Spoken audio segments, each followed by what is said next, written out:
Bonjour, je m'appelle donc Sébastien Gentil, je suis ostréiculteur à Plougrescant depuis juin 1999. C'est une création d'entreprise.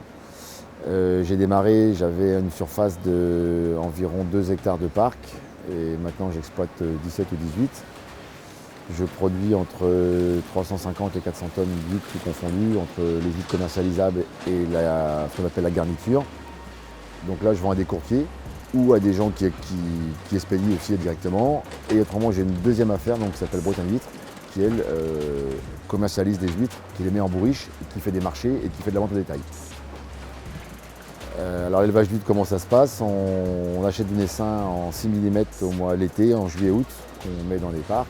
On les retrie ensuite au mois de mars. On les laisse 1 an sur les parcs. Au bout d'1 an, on les ressort, on les recalibre encore par taille. Et l'année suivante, il y a les têtes de l'eau qui sont commercialisables et une autre grosse partie qu'on remet encore en mer, puisqu'il nous faut à peu près 3 ans pour faire une huître commercialisable. Alors aujourd'hui, là, ce matin, on repasse les poches à la table pour vérifier qu'il n'y a pas de mortalité, qu'il n'y a pas de cassé, et on les remet dans les poches des clients. Donc on va faire ça à peu près jusqu'à 11 h. Ensuite, on va partir en mer. Bonjour, moi c'est Pierre. Là on s'apprête à aller sur les tables récupérer donc des huîtres qu'on a déjà triées.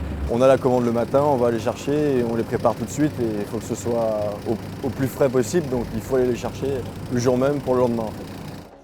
En fait, ce que je cherche comme profil, c'est des gens déjà qui aiment la mer, forcément, qui est courageux, les horaires, des fois on travaille le week-end.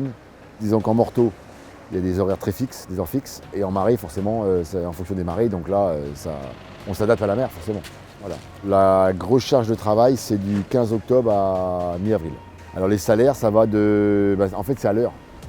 Donc quand ils font beaucoup d'heures, ils font des gros salaires, et quand ils ne font pas beaucoup d'heures, voilà, c'est des contrats saisonniers occasionnels, puisque j'en ai en CDI, mais voilà, j'ai une équipe déjà de gens, eux, qui sont à l'année. Et donc les salaires, ça peut varier de 1 500 à 2 000, ça dépend des heures qu'ils ont faites. Mais bon, après les formations, il n'y a pas besoin de... Voilà, c'est quelqu'un qui veut venir, qui veut travailler, il n'y a pas de problème, il s'adapte et il travaille. Donc voilà, on vient de rentrer de la marée, il est 15 h, on a fini notre chargement pour finir la commande. Et ensuite, rendez-vous demain matin à 8 h pour continuer. Donc si le métier d'ostréiculteur vous intéresse, contactez Cap Avenir.